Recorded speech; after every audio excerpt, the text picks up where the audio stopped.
CEO Canary, Dan Eberhart's with me from the Oil Services Drilling and Production Company. Dan, let's just look at this and understand this.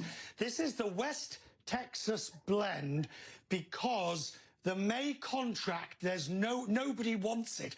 And those who are producing for May are paying people to take it off their hands, correct?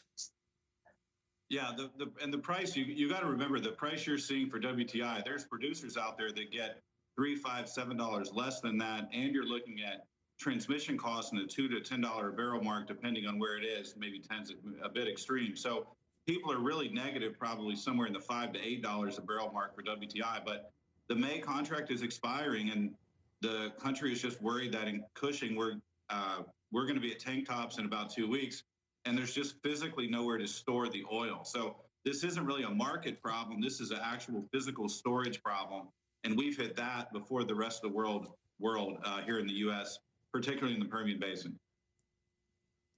And this is interesting because often when we see market dislocation like this on technicalities, it is market related. It's an arbitrage between two futures contracts. You're telling me this is not technical, this is fundamental. The tanks are full. A simple question, which I know is going to have a complex answer. Right. So why don't they just switch the pumps off? What, Dan? Why don't they just switch the pumps off?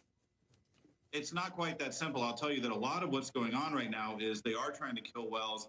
They are trying to shut in wells. But normally when there's an oil bust, people stop drilling and they wait for the well decline curves to kick in. It's really destructive to shut in a well. So this is akin to saying, hey, look, I'm in the rental business. I don't have any tenants for my commercial space right now. Well, normally you would wait and you would try to fill that space. But we're in a situation right now where we've got to say, hey, look, there is no, we have no customers right now. We have this commercial space, so we need to tear the building down.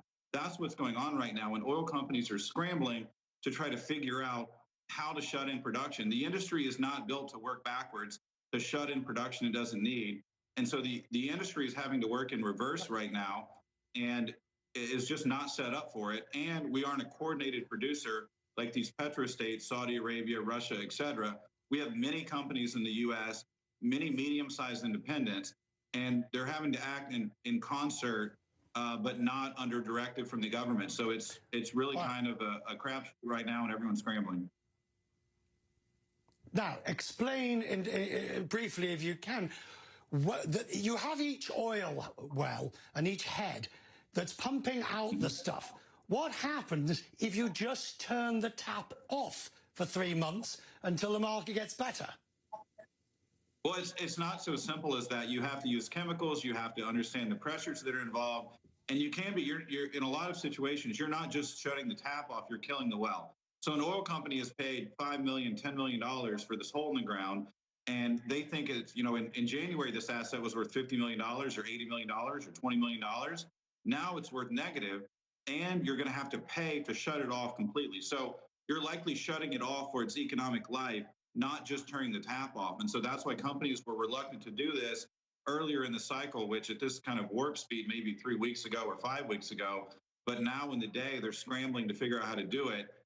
We're in a situation right now where we've got a river of oil flowing towards an ocean, and the ocean is about to close, the ocean being the storage in the metaphor.